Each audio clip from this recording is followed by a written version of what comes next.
The DNA test that changed everything, from black sheep to truthbringer. All my life, I'd been the outsider in my own family. My parents, Daniel and Margaret, treated me like I was some unwanted burden they were forced to carry.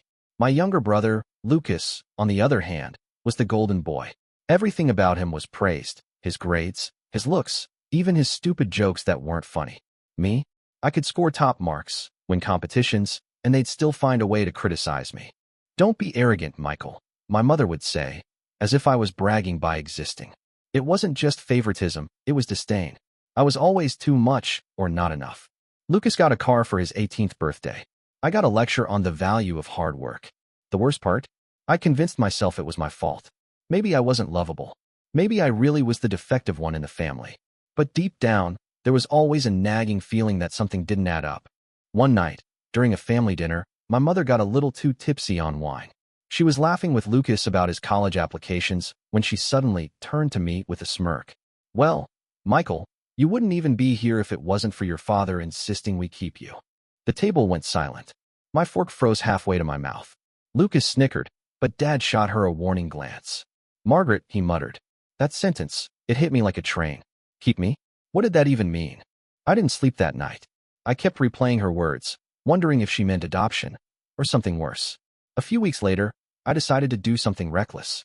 I bought 2 DNA test kits, one for me and one for Lucas. I told him it was just for fun, to see our ancestry. He rolled his eyes but agreed. The results came in 2 weeks later.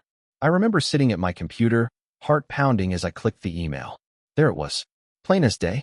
Daniel, our father, was 100% biologically related to me. But to Lucas? 0. Not a shred of DNA in common. I stared at the screen, my mouth dry. That meant Lucas wasn't Dad's son. That meant all these years, I was the real one, the legitimate child. And Lucas was the product of an affair. I printed out the results and waited until dinner. My hands were shaking, but not from fear, from anticipation. "I have something to share," I said, placing the papers on the table. "Lucas, looks like you're not Dad's kid. Congratulations." Lucas's face went pale. Dad picked up the papers, his jaw tightening as he read. My mother froze, her wine glass trembling in her hand. This is ridiculous," she stammered. "DNA tests make mistakes. They don't make that big of a mistake." I cut in. "You've treated me like garbage my whole life, and now I know why. You were projecting your guilt." Dad stood up, his face red. "Margaret, is this true?" She didn't answer. That was enough. The house exploded into chaos. Dad was furious, more furious than I'd ever seen him. He demanded the truth, and finally, she broke down. Lucas's father was some man she'd had a fling with while Dad was away on a work trip. She'd hidden it, praying no one would ever find out. Lucas looked shattered. For the first time, I almost felt sorry for him. Almost.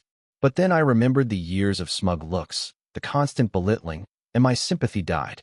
Dad packed Lucas's things that very night. "You've been lying to me for 19 years, he told my mother. "You can leave with him, or you can stay and face the consequences." She left. With Lucas. For the first time, the house was quiet. My father apologized to me, really apologized, for never protecting me from their cruelty. "I thought you were just rebellious," he admitted. "I didn't see what they were doing to you." We started rebuilding our relationship from scratch. He even helped me get into the university I wanted, paying for everything without hesitation. Lucas tried contacting me once, sending a long message about how it wasn't his fault. I didn't reply. Maybe one day I'll forgive him. But right now, I'm enjoying my life without being the family scapegoat. Looking back, I realized the truth didn't just set me free, it gave me power. For years, they made me feel like an outsider when I was the only one who truly belonged. Sometimes, the truth is ugly. Sometimes it hurts. But it's always better than living under a lie. And if you're the black sheep, remember this. Sometimes you're only black because they've painted you that way. Wash off the paint, and you might just find out you've been the purest one all along.